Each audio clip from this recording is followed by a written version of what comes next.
El calor era casi insoportable en la habitación de Maribel. La televisión zumbaba con el eco monótono de noticias internacionales, mientras las cortinas apenas dejaban pasar la luz del sol. Renko estaba sentada junto a ella, con la cabeza inclinada hacia un lado, los ojos fijos en la pantalla como si pudieran atravesarla. «Sierra Leona», murmuró Maribel, frunciendo el ceño. «¿Otra mina que puede salir mal allí?». El reportero hablaba con voz neutra, casi profesional, pero algo en la cadencia del relato hacía que la piel de Renko se erizara. Un brote psicótico en la mina de diamantes de Kono, al este de Sierra Leona, dejó un saldo trágico. Testigos informan que un minero asesinó a su equipo antes de ser acribillado por los capataces. La policía local asegura que todo apunta a intoxicación por monóxido de carbono. Maribel entrecerró los ojos. Algo no encajaba. Sin embargo, las autoridades han quedado perplejas ante la escena. Una de las paredes de la mina estaba completamente destruida, con símbolos extraños grabados en su interior. Expertos aún no pueden dar explicación sobre la procedencia de estas marcas. Renko se inclinó hacia adelante. «Mira esto», Maribel mira los símbolos en las fotos de la noticia. En la pantalla, las imágenes eran borrosas, apenas reconocibles, pero aún así los símbolos parecían vivos. Retorcían las sombras de la roca, como si estuvieran formándose en tiempo real, sus líneas negras retorcidas formando ángulos imposibles. «Sí, eso no parece obra de un humano normal», dijo Maribel, con un escalofrío recorriéndole la espalda. Y el minero no se comportaba como si estuviera enfermo. Nadie actúa así por monóxido de carbono. Esto es otra cosa. Renko asintió. Su mente, entrenada para percibir lo que estaba más allá del límite, comenzó a sentir la vibración del incidente. Una perturbación en la realidad, un patrón que no pertenecía a este mundo. «No es un brote ordinario», murmuró. La televisión pasó a imágenes del interior de la mina. Escombros, herramientas rotas, manchas oscuras en la pared. Los símbolos parecían palidecer y oscurecerse al mismo tiempo, como si respiraran. Maribel se reclinó en su silla, respirando con cuidado, intentando calmar la sensación de horror que la recorría. ¿Y si esto no es un accidente, Renko? ¿Y si hay algo allí, detrás de esas piedras? Renko no respondió de inmediato. Sus ojos seguían fijos en la pantalla, y una ligera palidez se extendía por su rostro. «Lo siento, pero estoy viendo algo en estas imágenes. Algo que no pertenece a Sierra Leona, ni a ninguna parte de la historia humana reciente». Maribel tragó saliva. «¿Cómo que no pertenece?». Renko giró lentamente la cabeza hacia ella, sus ojos brillando con una intensidad extraña, como si hubiera visto más de lo que estaba dispuesta a compartir. «No es solo un brote psicótico, no es solo un accidente laboral. Es un eco de algo antiguo y está despertando». En ese instante, las sombras de la habitación parecieron alargarse, y el zumbido de la televisión no fue suficiente para cubrir el silencio que dejó la noticia. La noche se acercaba lentamente, y con ella, una sensación innegable. Que lo que comenzó en una mina de diamantes no se quedaría encerrado para siempre. El espacio estaba silencioso, un vacío absoluto que no ofrecía consuelo. Allí flotaba una figura, alta y humana pero con un aura que rechazaba cualquier normalidad. Su piel era oscura como la obsidiana pulida, su cabeza completamente rapada, reflejando la luz del sol como una luna negra. En su cuello colgaba un collar de colmillos de jaguar que giraba lentamente, chocando entre sí con un tintineo que resonaba hasta en la nada del cosmos. En su mano descansaba una lanza, larga, de punta negra, afilada como la malicia misma. Apocalipsa miraba la tierra. No con curiosidad. No con interés.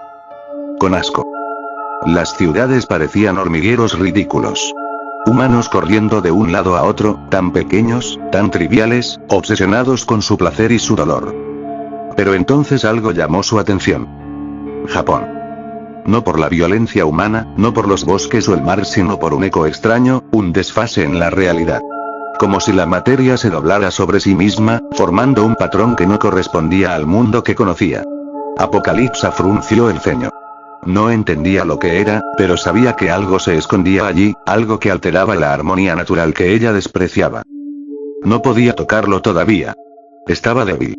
1.000.000 de años encerrada en esa sucia mina de diamantes la habían dejado frágil, sus fuerzas reducidas a apenas un hilo de lo que fue. Cada respiración le costaba trabajo, y su mirada, aún desde la estratosfera, parecía arrastrar siglos de hambre y rencor. Necesitaba reconstruir su poder. Necesitaba un ejército. Y sabía exactamente cómo. Con un gesto mínimo, la mano derecha extendida hacia la tierra, una chispa de energía se desprendió de su palma. De pronto, flotando sobre el planeta, surgieron criaturas diminutas, parecidas a mosquitos, pero con ojos que brillaban con inteligencia y malevolencia. Se multiplicaban a un ritmo imposible, cientos, miles, millones, hasta que la atmósfera inferior se llenó de un enjambre que parecía moverse con voluntad propia. Apocalipsa no dijo palabra. No hizo falta.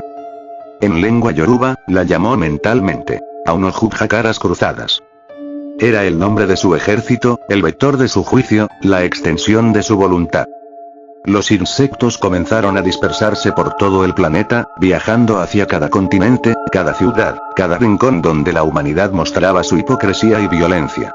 Cada uno llevaría consigo una semilla del caos, un preámbulo de lo que estaba por venir. Apocalipsa volvió la mirada hacia Japón una vez más. El lugar donde la realidad estaba doblándose, donde algo extraño, casi inhumano, existía. No sabía lo que era, pero su instinto le decía que ahí estaba la anomalía que cuestionaba su juicio. Con un suspiro que hizo vibrar la estratosfera, entendió. Primero debía reavivar su poder en el mundo físico, y luego, llevar su juicio hasta aquel lugar que se atrevía a desafiar la ley del caos y la violencia. Porque Gensokyo, sin saberlo, había llamado su atención. Y Apocalipsa, por primera vez en 1.000.000 de años, sonrió con desprecio.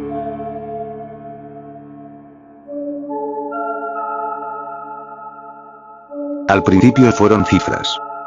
Números rojos desplazándose en la parte inferior de la pantalla. Casos confirmados en Lagos. En Sao Paulo. En Berlín. En Nueva York. Los noticieros repetían la misma frase con distintos acentos. Patógeno desconocido extremadamente agresivo. Conducta psicótica colectiva. Renko no apartaba la vista del televisor. Maribel tampoco. En menos de 48 horas, la enfermedad, si es que podía llamarse así, había aparecido en todos los continentes. Los gobiernos hablaban de transmisión aérea. Otros de vectores biológicos aún no identificados. Algunos sugerían terrorismo. Pero las imágenes contaban otra historia. Personas con una marca en forma de cruz quemada en el rostro. Un sarpullido oscuro, como si la piel hubiese sido marcada con hierro candente. Ojos abiertos demasiado. Sonrisas que no correspondían con el momento. Japón reaccionó rápido. Fronteras cerradas. Vuelos cancelados. Toques de queda en ciudades principales. Pero ya era tarde. Esa misma tarde, la transmisión cambió abruptamente. Tokio. Un concurso de cosplay en un centro de convenciones. Al principio parecía una pelea aislada. Luego otra. Luego gritos.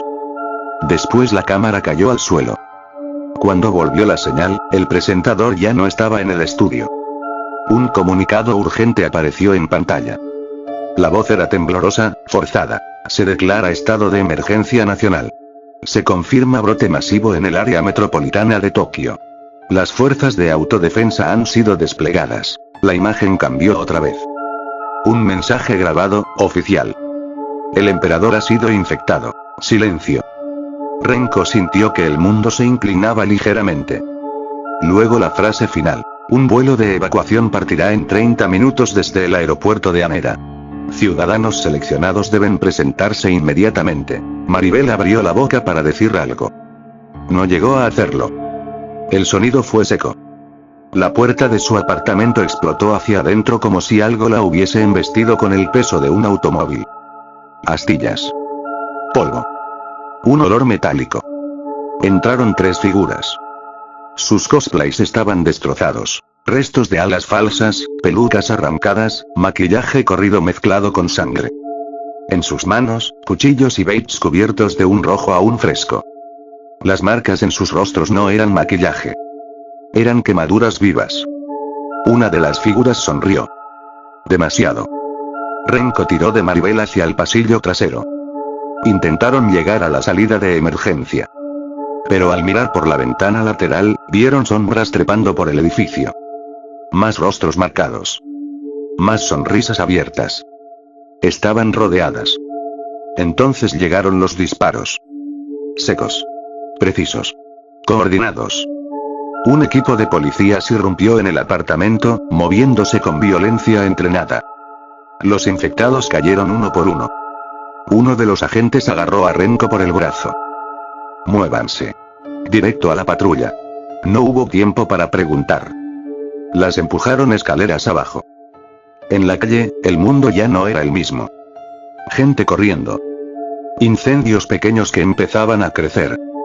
Cuerpos. Demasiados cuerpos.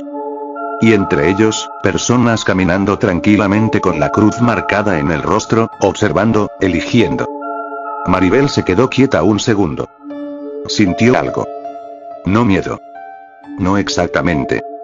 Una vibración. Como si el aire estuviera cargado con electricidad antigua. Esto no es solo un virus, susurró. Se siente divino.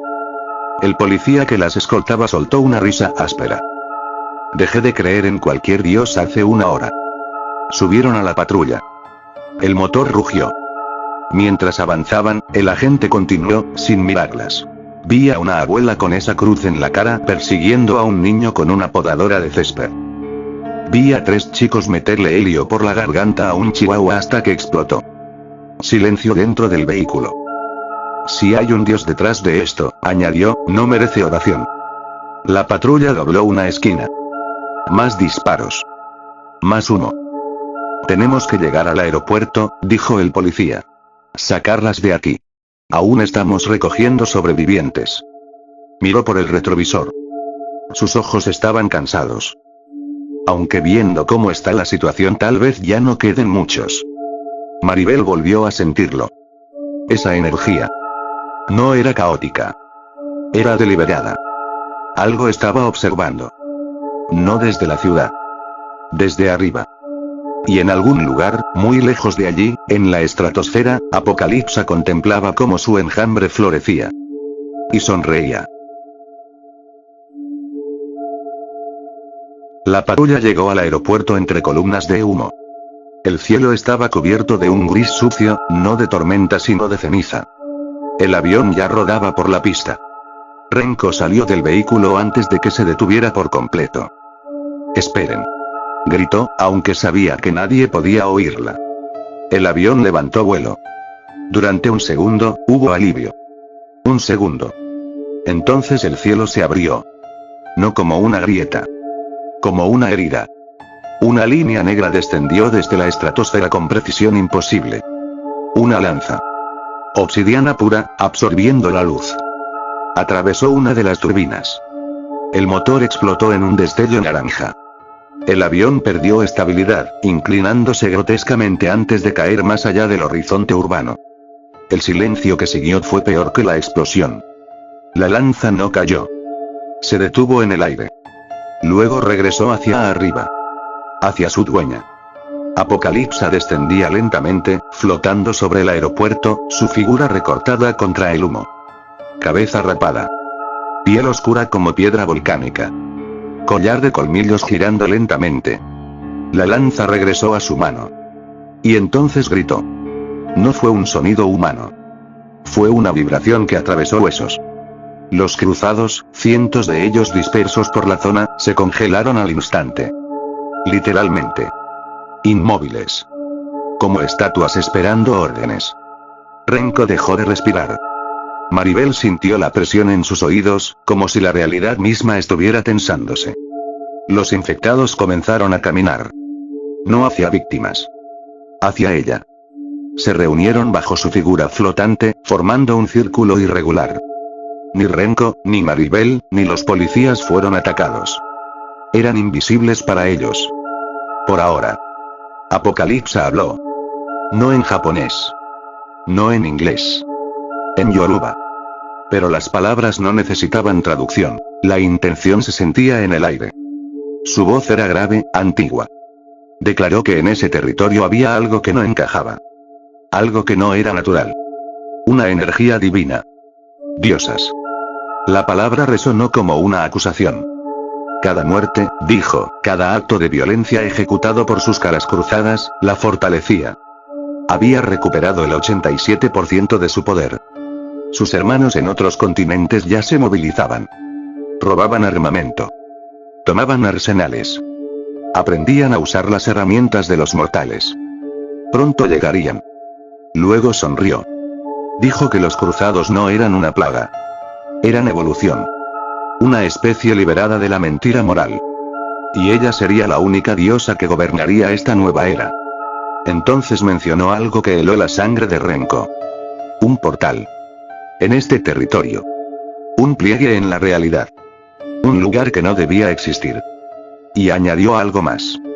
Solo alguien con el apellido Usami podía activarlo. El nombre cayó como una piedra en el estómago de Renko. Maribel la miró. Renko no pudo hablar. Apocalipsa continuó. No la mataría. No todavía. La infectaría. Modificaría el patógeno. Ya no estaba limitado a biología humana. Había evolucionado. Podía adaptarse. Humano. Youkai. Diosa. Cualquier cosa con voluntad. Renko sería su llave. Su marioneta.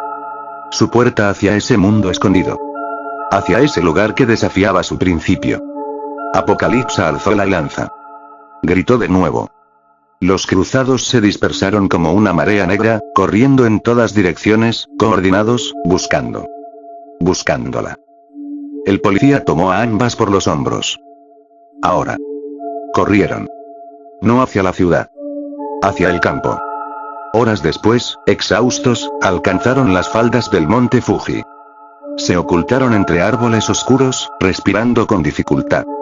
Desde allí, podían ver el brillo lejano de incendios en Tokio. Maribel cerró los ojos. El límite vibraba. Más fuerte que nunca. Renko, susurró. Ella puede verlo. Renko miró hacia la montaña. Hacia algo que el mundo exterior no podía percibir. Gensokyo. Y por primera vez desde que todo empezó, comprendió algo terrible. Esto no era un brote. No era una crisis. Era una invasión en preparación. Y ya había comenzado. En lo alto del cielo nocturno, una figura flotaba, observando. Calculando. Esperando. El apocalipsis no estaba llegando. Ya estaba aquí.